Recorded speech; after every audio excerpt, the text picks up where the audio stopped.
White belts, UFC 232 co-main event. Cris Cyborg Santos loses for the first time in over a decade. Bro. 2005 was the last time she lost. Amanda Nunes came in and beat her down in under a minute. How impressive was that victory? I wish I had the balls to put my money where my mouth is. You were talking about a week ago I was saying, Nunes' hand speed is a real issue. Yep. And she hits like a truck. Yep. So if she cracks Cyborg early, gets her wobbled a little bit, panicking a little bit, yep. I don't know that Cyborg is going to be able to adapt her game plan. Yep. And that's exactly what kind of unfolded. Yeah. Mystic Q. I don't know if you're going to call me that or not. Listen, we'll go with it, but you need to get at least 3 right. So okay. That's one. You got one. You got one. Okay. It was super impressive what Nunes did because she just marched forward and played Cyborg's own game against her. But she was faster. She was stronger. She was more accurate. So it was like we were watching the new version of Cyborg, except a more technical version.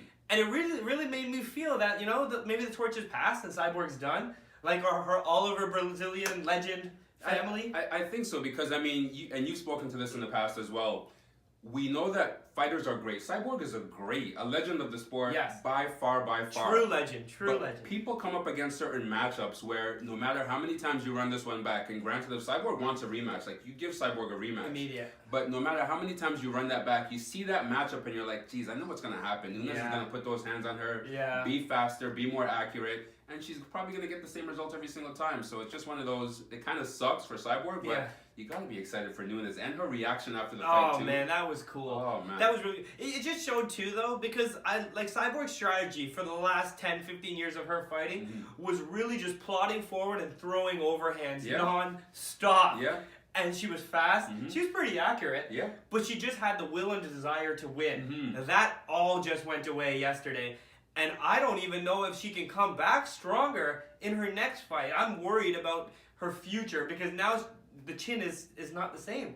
Now she knows, oh shoot, I can get cracked. Oh shoot, maybe I need to start using a jab. What's a jab? Once she starts second guessing herself, her whole mystique, her whole thing is gone. That fight looked eerily reminiscent of the Ronda Rousey fight, right? Yes. Where someone gets cracked harder than they've ever been hit before, and they're like, I don't even know what to do to this, to react. So, but then the difference is that Nunes is composed no matter what. So not only is she cracking you, but she's also at a distance, so she's not going to get... she's not rushing. Yeah, she's not going to get gassed off of this. So it's a very technical fight that she's showing.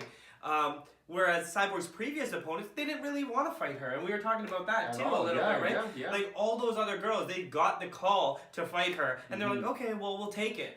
Whereas Nunes is like, listen, I'm going to make that phone call to Dana and say, I want that fight. We saw Germaine Durandamy vacate her belt so that she didn't have to fight Cyborg. So that's literally how scared people were of Cyborg, and rightfully so. Nunes wanted the fight. Nunes got the fight. Nunes took Cyborg out of there.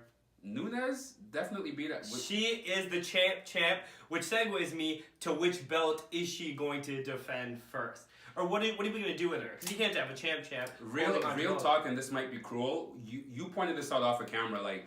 On that UFC page right now, under the women's featherweight rankings, there aren't any featherweights even listed. No. And that could be a mistake on their end, but it could just speak to the lack of depth in that division right now. There's literally no one else for Amanda to fight at 145 anyways. Right. Maybe you get rid of that division in the first place. Treat it like Mighty Mouse and just once the champion's gone, so is the division. And I think you have to do that because even when they put the bantamweight division in for the women's, you had Ronda Rousey, who was the front runner of that division. She was the only reason they had it in there. Yeah. The same thing happened for Cyborg.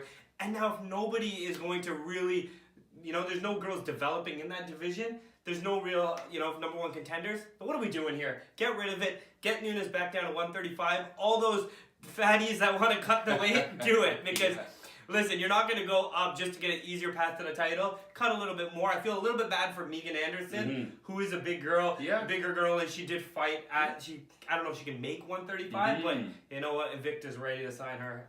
There's other options. But shout out to the Lioness, Amanda Nunes. Huge performance. Huge victory. Can't wait to see you next. Oos.